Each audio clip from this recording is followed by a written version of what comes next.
Hello there, Scorpios. Welcome to your weekly reading. So this reading is going to run. I saw this image.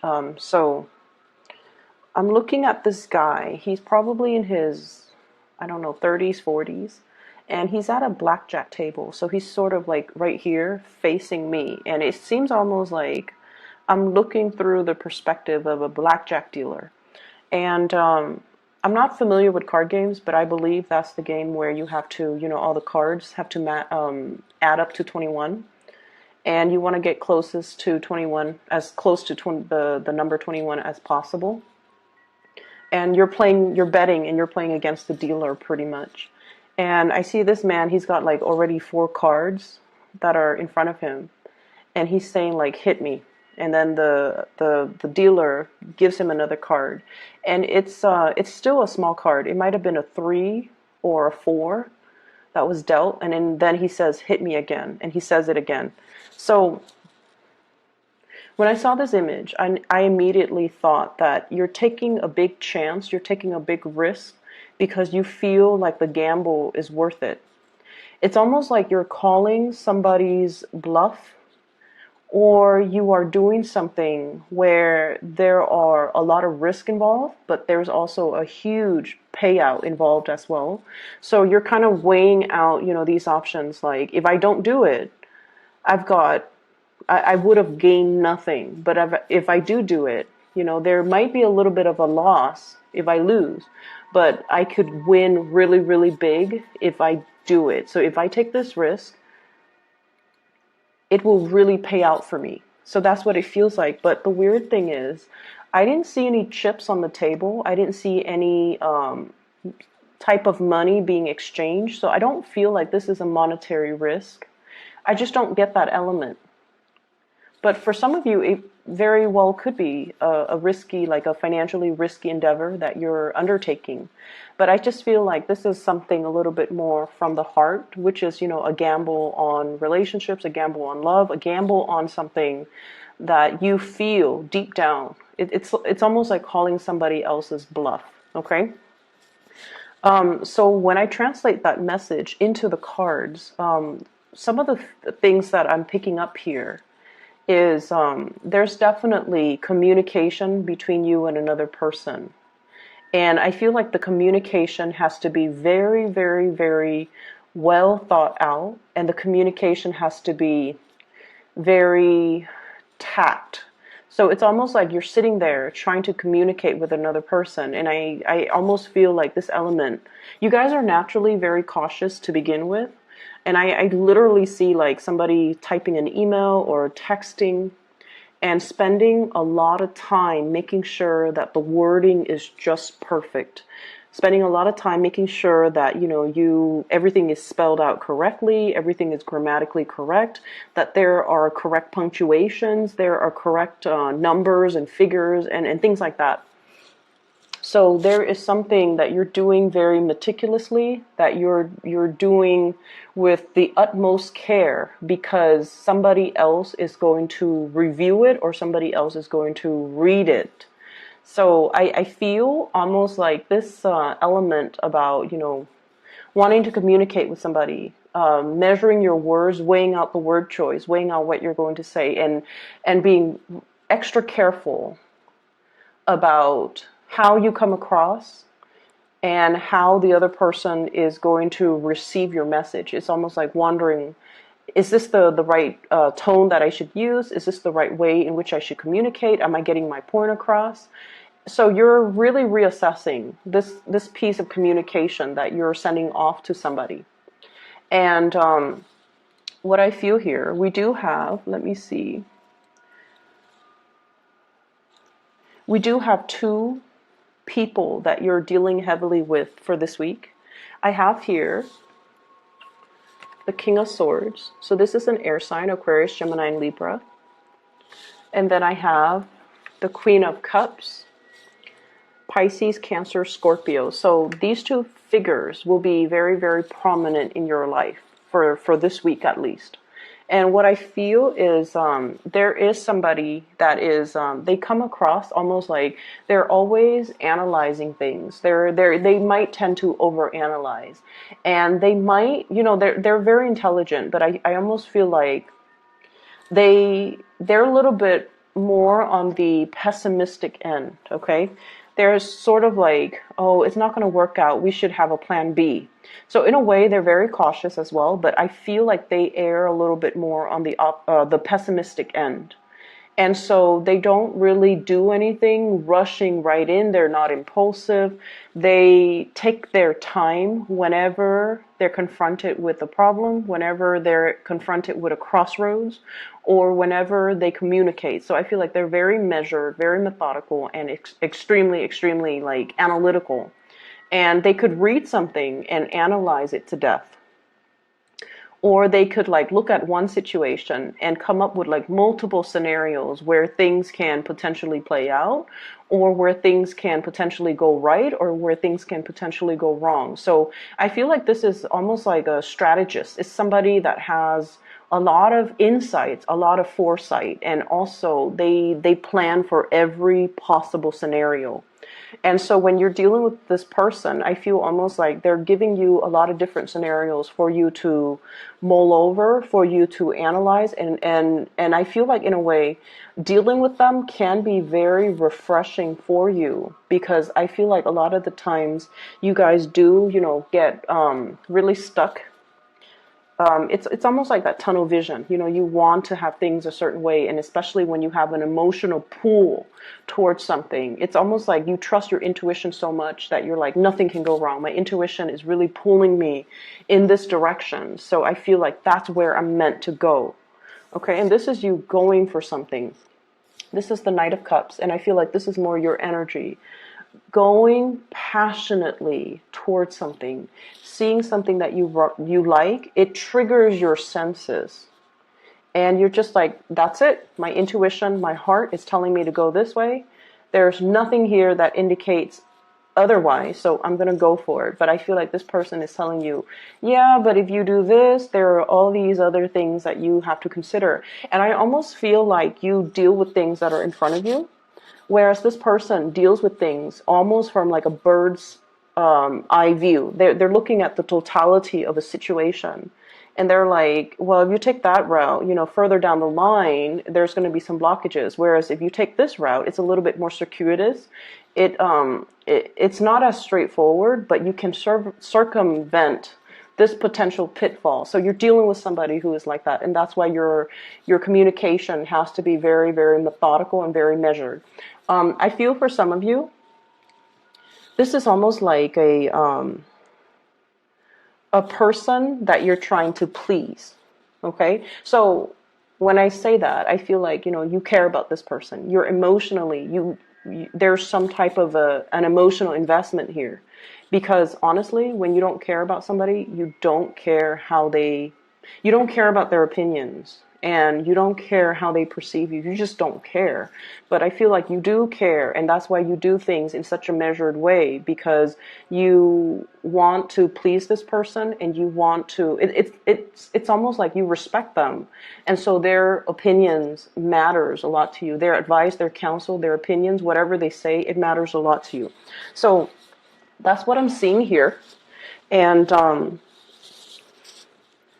if it's communication you're waiting on, it's going to take some time. If it's communication that you're waiting on from this person, I feel like it has to take some time. And I'm almost feeling, so the senses, okay, the senses. It's like someone who's, this might be a separate message altogether. There is somebody that is really pulling or really appealing to your senses. So they could be, very aesthetically pleasing to look at. Okay, so like you might be attracted to them, but I feel like it's a lot more than that. There's something about them that's very unique. And I feel almost like there's something about them that is very nurturing, that is very pure and innocent. And this is what I'm drawn to. This Two of Cups. It's somebody that is not afraid to be vulnerable. It's somebody who's, she's completely naked and she's okay with it. And it's almost somebody who's like it's like a naturalist, somebody who enjoys the simple things in life. They're not bogged down with status, money, power, prestige. They don't really care about those things. They have more of a heartfelt energy with them. They like simplicity. They like minimalism. They just, whatever the normal average person values, this person isn't like that. And so in a way, they're really unique. They're quite independent and they're quite fearless.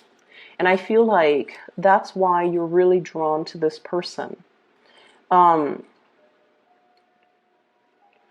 I almost feel like this person, their attention is kind of focused elsewhere. That's what it feels like to me. It's like you're charging straight forward to this connection. And I feel almost like their attention is elsewhere. So if this is like somebody who is an ex, if this is somebody who is brand new in the picture, that is really striking your fancy, or you find yourself very attracted to them, I feel like it's gonna take, it seems like this is not somebody that falls in and out of love easily. It's not somebody that's like that. And so it takes somebody pretty spectacular. It takes something spectacular to really capture this person. And every time I see birds or I see imagery with wings, it's somebody who might be flighty, or somebody who might be fickle, or somebody who is kind of afraid of commitment. Okay. And so going back to that image where you're at the blackjack table and you're just like, hit me, and you're calling the dealer's bluff. It seems like that to you, to me, where you're just like, you might be calling somebody else's bluff, or you might feel like somebody is being false, where they're pretending to be a certain way, but deep down they are a different way. And they might not even be aware of that they're sending out mixed messages, that they're sending out mixed signals.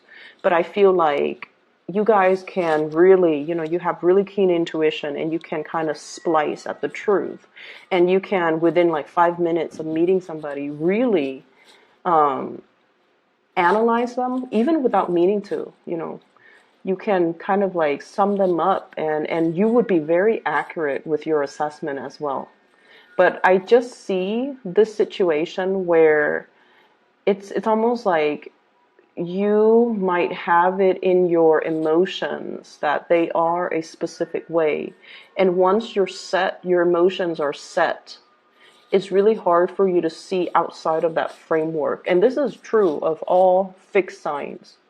Okay, like the air signs, so like the Aquarius, the Leos, or even the Taurus. But with the air signs, once they form their opinions about a certain topic, about a certain stance, about a specific person, they don't really change.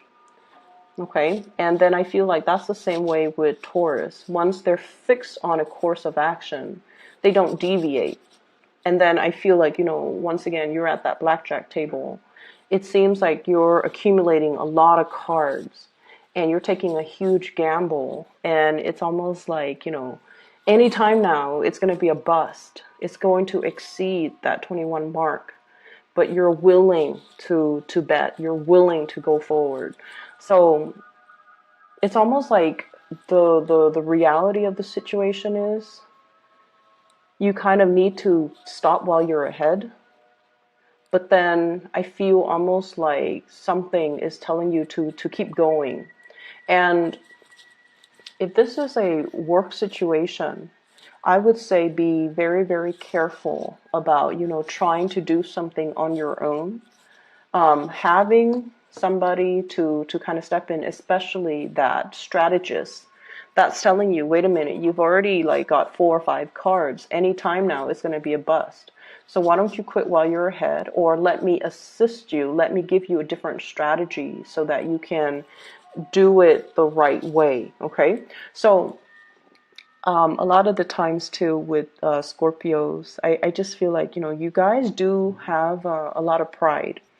And I feel like, you're generally very independent and very stoic. You like to be able to do things on your own. You value self-sufficiency, and you do value independence as well. You like to, test your capabilities, and you pride yourself on being able to be kind of like that expert in your field. And it's really hard for you to ask for help. It's very, very, I rarely see fixed signs asking for help. Okay. And this is not about, throwing yourself a pity party, or this is not about, blindly walking down a path where it's not going to pan out well for you. This is more about being smart, having a strategy. And if we feel like we're in a situation where our blood pressure is rising, where there's a lot of risk involved, maybe you need to consult somebody who might be an expert to be able to give you these hints, tips, guidance, counsel. I do see a need for financial planning coming into the picture. So what I have here is the Five of Pentacles. And the Five of Pentacles is, dealing with some type of a financial hardship. And then I have as well the Three of Pentacles. So this is sort of like, if we're doing this all on our own, the outcome is not looking too great. However, if we enlist the help of other people, it's almost like, one person cannot lift the weight of whatever this is. One person cannot mend a fence. One person cannot do it all alone. You risk injury. You risk accidents. So it's really important to ask for help. It's really important to say, you know what, this is a little bit too burdensome or too heavy for me. I'm going to need you to step in. So, asking for help, asking for assistance. And it could just be a helping hand. It could be financial assistance. Taking out a loan, for example, or even finding ways so that you can, better manage your financial resources. Finding ways in which you can, I'm seeing greatly shift money around, shifting money from savings to checking, shifting money from shifting funds around. So I'm also seeing like retirement, pension, and things like that, so that you can pay for something unexpected. And I also see like needing to do housing repairs, needing to repair fences. Things might have been blown out during the things might have been knocked down, things might have trickled in. So I feel some element here about having to repair some type of a dwelling. And you might need to, dip into your savings account in order to do that. And so a financial advisor, for example, could help you, find money, or get a loan for a really, really low interest rate, or even show you how you can write it off. So I feel like there's a need here to consult somebody rather than taking a gamble, rather than, sitting there and not looking at the all the cards that are on the table for you. In the work environment overall, you're getting a lot of love and a lot of support. Okay, and I know that sounds weird, but what I feel is you're very well received. So the people that are around you, there's a lot of collaboration. There's a lot of like creative problem solving. And I feel like, you guys like that. You guys like to solve puzzles. You guys like to figure, like, take things apart and try to figure out how the mechanics work, how things fit together. So I almost feel like there's a lot of these creative problem solving, using tools or using things for one purpose, and then it's almost like transferring that thing to a different to use to a different purpose, and it works. So there's a lot of creative problem solving. There's a lot of like talking things through with another person, and the person can provide you with a lot of insights. Okay, so I feel like it's a very collaborative week, and it's really not indicating to me that you should keep information to yourself, or you should try to test your luck and do it on your own. because like I said, you're getting a lot of love and a lot of support, and you're being looked at very, very favorably. So anybody will be more than willing to come to your rescue, to help you, to assist you, or even to sit down and, pick your brain. So it's really important to, try not to do it on your own, okay? I don't see a very busy energy, but I see this sort of like merry-go-round. When it comes to communication more than anything, when it comes to love, when it comes to relationships, when it comes to communication, it's just this revolving door is what I'm feeling. This revolving door, and merry-go-rounds, revolving door, all indicate cycles.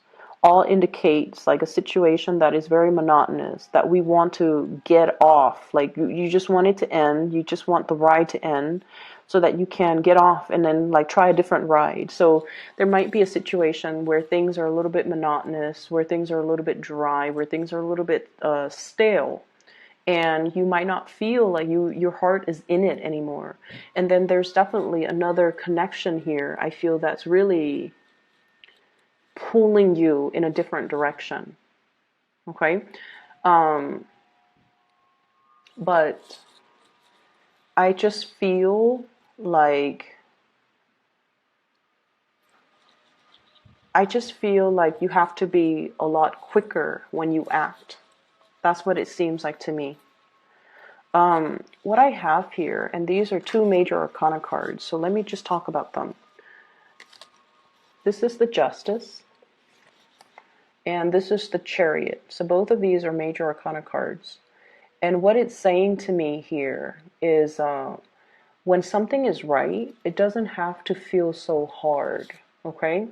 When the balance in a situation, in a work environment, in a relationship, in any type of an interpersonal communication, if things are right, despite your differences, so let's just say, if you disagree with somebody, right? As adults, you both can talk about your differences, talk about your different beliefs, talk about, all the things that make you different without it being conflictual. And so if things become conflictual, and if it's, coming through from the other person, then it's because they're not emotionally mature enough to look at a situation as an adult. So if you disagree with something that they believe in, and then they take it as a personal attack on their belief system or on them, then it basically means they're not able to detach their ego from, their beliefs. And so you might need to kind of look at the maturity level of the person that you're with and try to assess whether or not they're on your same wavelength, okay? So the Justice here, the Justice card, is all about balance. It's all about recalibrating. And it's all about seeing both sides to the story. And this is, once again, that blackjack customer, the person at the blackjack table. He's got it in his head that I'm going to win big, But then at the same time, seeing both sides of the story, seeing that, the dealer's cards are not revealed. So you might need to look at a situation in a little bit more of a realistic mindset. And you also have to kind of come into this sense of, if it's meant to be, it shouldn't be so hard, okay? I shouldn't have to try so hard to pull things forward on my own, because I definitely see there's a lot of resistance here with this Chariot card. And if you're dealing with a Cancer even, I feel like this is a very, very caring person, but for whatever reason, there's lack of momentum, lack of progress, or lack of movement in the right direction with this person. Okay, so this could be business, work, colleague, relationship, as well as love relationship.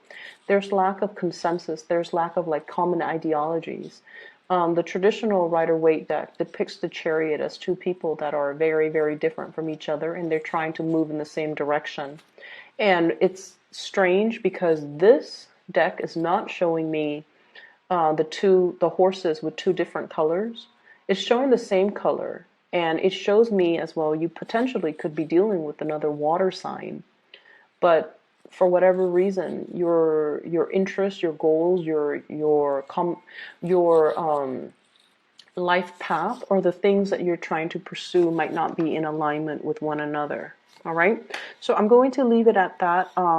Scorpios, I hope that the reading is helpful for you as you navigate this energy for this week. I'll be back next week, okay? And I wish you the best. Take care of yourself. I'll talk to you guys soon.